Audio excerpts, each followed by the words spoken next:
আসসালামু আলাইকুম বন্ধুরা, আমার আরো একটি ব্লগে আপনাদেরকে স্বাগতম জানাই। আপনারা আমার ব্লগে অনেক ভালোবাসা দিচ্ছেন, এভাবেই সাপোর্ট করে যাবেন। তো দেখতে পাচ্ছেন আমি বর্তমানে আছি মক্কা জেদ্দা রোডে, আর এই হচ্ছে সেই স্ট্রাকচার যেখানে রেহেলের উপরে কোরআনের স্ট্রাকচার বানানো হয়েছে। এটা জেদ্দা মক্কা রোডে অবস্থিত। 1985 সালে সৌদি সরকার এটি বানায়, আর এটা নিয়ে আমরা কতই না স্বপ্ন দেখেছি যে কি কবে আল্লাহ আমাদেরকে এই রাস্তার মধ্যে দিয়ে মক্কায় নিয়ে যাবে উমরা বা হজ পালনের উদ্দেশ্যে। এই গেটের নাম হচ্ছে মক্কা গেট, আর এই গেট যখন আপনি পার করবেন তার মানে এটা হলো যে আপনি মসজিদুল হারাম চত্বরে ঢুকে পড়লেন। আর এখান থেকেই দেখা যায় সেই বিখ্যাত ক্লক টাওয়ার, যেখানে অবস্থিত আমাদের প্রিয় কাবা। আর এখানে স্পষ্ট ভাষায় লেখা আছে শুধুমাত্র মুসলিমরাই প্রবেশ করতে পারবে, অমুসলিমদের এই রাস্তায় প্রবেশের নিষেধ।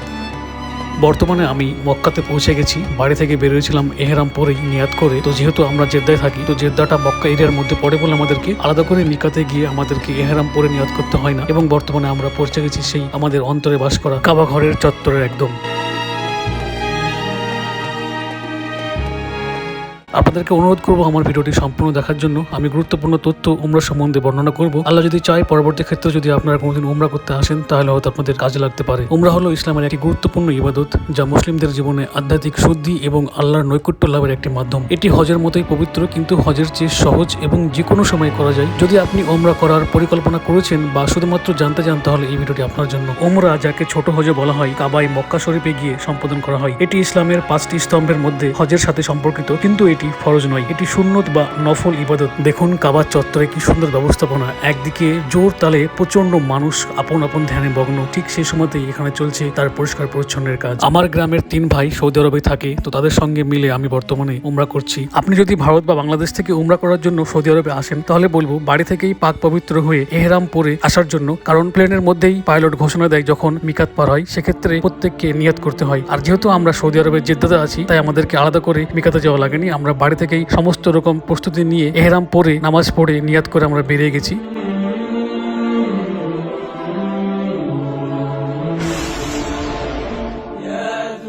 এর পরের কাজ হলো তাওয়াফ করা, অর্থাৎ কাবা ঘরের চারিপাশ দিয়ে 7 বার চক্কর কাটা। তার পরবর্তী কাজ হলো মুকামে ইব্রাহিমকে সামনে রেখে 2 রাকাত নফল নামাজ পড়া। প্রথম রাকাতে সূরা কাফিরুন এবং দ্বিতীয় রাকাতে সূরা কুল পড়ে সেই নামাজ সম্পন্ন করতে হয়। যদি সেক্ষেত্রে আপনি এই সূরাগুলোর মুখস্থ না থাকে, অন্য যে কোনো সূরা দিয়েও নামাজ পড়তে পারেন। এবং যদি আপনি মুকামে ইব্রাহিমকে সামনে রেখে নামাজ পড়তে না পারেন, সেক্ষেত্রে আপনি কাবার চত্বরের যে কোনো জায়গায় নামাজ পড়ে নিতে পারেন। ইনশাআল্লাহ আপনার উমরার কাজ সম্পন্ন হবে। আল্লাহর অশেষ মেহেরবানিতে আমি বর্তমানে মুকামে ইব্রাহিমের সামনে দাঁড়িয়ে আছি এবং সেটাকে দেখার এবং হাত দিয়ে ছোঁয়ার সুযোগও পেয়েছি, আলহামদুলিল্লাহ। এরপরে জমজমের পানি পান করাটা সুন্নত। এর পরবর্তী ক্ষেত্রে আপনাকে সাফা মারোয়াতে গিয়ে সাই করতে হবে, অর্থাৎ চলাফেরা করতে হবে সাফা পাহাড় থেকে মারোয়া পাহাড় পর্যন্ত 7 বার। সাই করা সম্পন্ন হয়ে গেলে সর্বশেষ আপনাকে মাথা নাড়া করার মাধ্যমে আপনার উমরার কাজ শেষ হবে ইনশাআল্লাহ। আর মেয়েরা সামান্য একটু চুল কাটবে 1 ইঞ্চি মতো, তাহলেই হবে ইনশাআল্লাহ।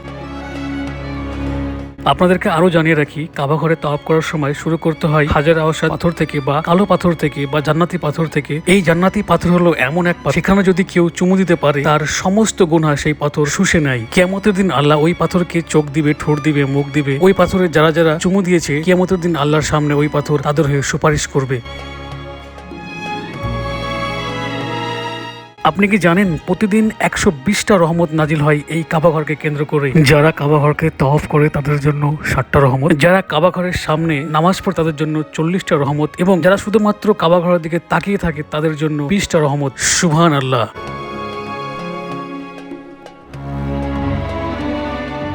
আমরা ইতিমধ্যে কাবা ঘরের তওয়াফ করার পর বর্তমানে এসেছি সাফা মারোয়া পাহাড়ে। সেখানে সাইয়ের উদ্দেশ্যে। সাই কথার অর্থ হলো চলাফেরা করা, অর্থাৎ এক পাহাড় থেকে আরেক পাহাড়ে যাওয়া আসা করা। এই সাফা ও মারোয়া পাহাড় হজ এবং উমরার সাথে সরাসরিভাবে যুক্ত।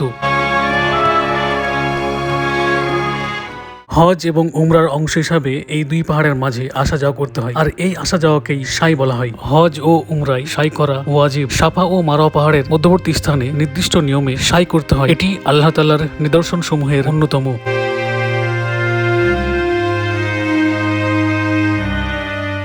আল্লাহ বলেন, সাফা ও মারোয়া পাহাড় হলো আল্লাহর নিদর্শন সমূহের অন্যতম। সুতরাং যে কাবা ঘরে উমরা এবং হজ পালন করে তার জন্য এই সাফা ও মারোয়া পাহাড় সাই করা ওয়াজিব।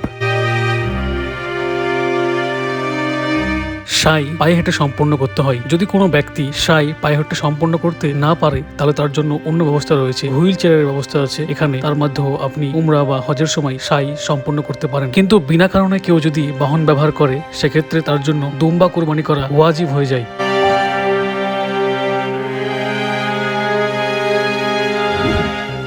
সাফা ও মারা পাহাড়ের মধ্যবর্তী স্থানে সবুজ লাইট দিয়ে রাঙানো আছে, যে জায়গাটি পুরুষদেরকে দৌড়ে পার করতে হবে এবং মহিলারা দৌড়াবে না। সেই জায়গাটাও আপনাদেরকে একটু সময়ের মধ্যে আমি দেখাবো এবং তার ইতিহাসও আমি ইনশাআল্লাহ বর্ণনা করব, কেন এখানে পুরুষদেরকে দৌড়াতে হবে এবং মহিলারা দৌড়াবে না।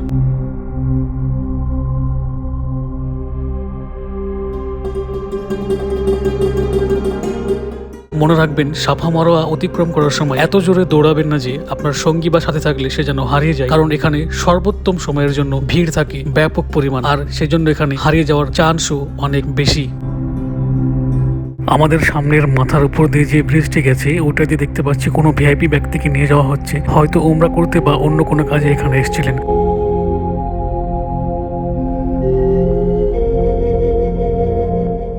ঐতিহাসিক বর্ণনা অনুযায়ী আল্লাহর নির্দেশে আমাদের নবী ইব্রাহিম আলাইহিস সালাম তার স্ত্রী হাজেরা আলাইহিস সালাম ও তার পুত্র সন্তান ইসমাইল আলাইহিস সালামকে সাফা ও মারোয়া পাহাড়ের পাদদেশে এবং কাবার সম্মুখে তিনি শুষ্ক মরুভূমিতে অল্প কিছু খাবার ও পানি দিয়ে রেখে যান। হাজেরা আলাইহিস সালাম ও শিশু ইসমাইল আলাইহিস সালামের সঙ্গে যা খাবার বা পানি ছিল তা অল্প কিছু সময়ের মধ্যেই শেষ হয়ে যায়। এ সময় হাজেরা আলাইহিস সালাম পানির চাহিদা মেটাতে ইসমাইল আলাইহিস সালামকে সাফা পাহাড়ের পাদদেশে রেখে সাফা পাহাড়ের চূড়ায় ওঠেন। পানির সন্ধান না পেয়ে সেখান থেকে মারোয়া পাহাড়ে যান। উভয় পাহাড়ের নিচু উপত্যকা দৌড়ে পার হন, কেননা ওই স্থান থেকে শিশু ইসমাইল আলাইহিস সালামকে দেখতে পাওয়া যেত না। আর এই জন্যই উমরা বা হজ করতে গেলে এই যে সামনে দেখতে পাচ্ছেন সবুজ লাইট লাগানো আছে, এই জায়গাটিতে প্রত্যেক মুসলিমকে দৌড়ে পার হতে হয়। জি হ্যাঁ, এটাই হচ্ছে তার ঐতিহাসিক কারণ। হাজেরা আলাইহিস সালাম এভাবে সাফা এবং মারোয়া পাহাড়ের মধ্যবর্তী স্থানে 7 বার দৌড়াদৌড়ি করেন, যা আল্লাহর কাছে অনেক পছন্দ হয়ে যায়। আর এই কারণেই আল্লাহ তাআলা তামাম মুসলিম মিল্লাতের জন্য হাজেরা আলাইহিস সালামের এই কাজকে স্মৃতিস্মারক স্বরূপ হজ এবং উমরা করতে গেলে রুকন হিসাবে সাব্যস্ত করেন,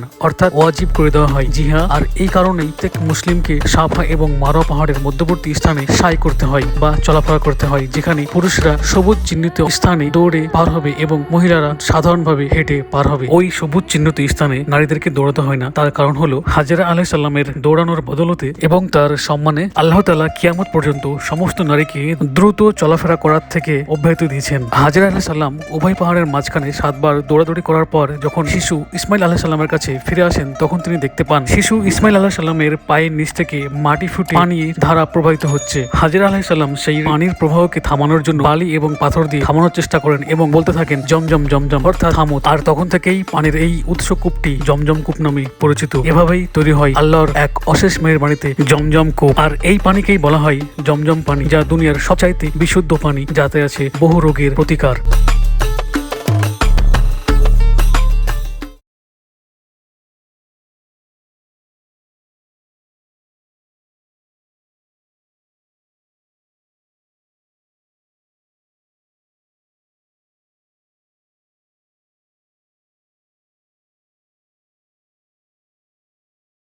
তো বন্ধুরা, আমার উমরা করা শেষ। আমি আপনাদেরকে জানাবো, উমরা করতে আসার আগে আপনারা ভালো রকমভাবে রিসার্চ করে আসবেন, জেনে শুনে আসবেন, কারণ আমি হয়তো অনেক কিছু আরো বলতে পারি নাই, তো আপনারা দেখে শুনে আসবেন। আমার ভিডিওটি আর বেশি লম্বা করছি না, আপনাদেরকে অনুরোধ করব আমার চ্যানেল দ্য বঙ্গ থেকে সাবস্ক্রাইব করে পাশে থাকার জন্য। দেখা হবে পরের ভিডিওতে। আসসালামু আলাইকুম।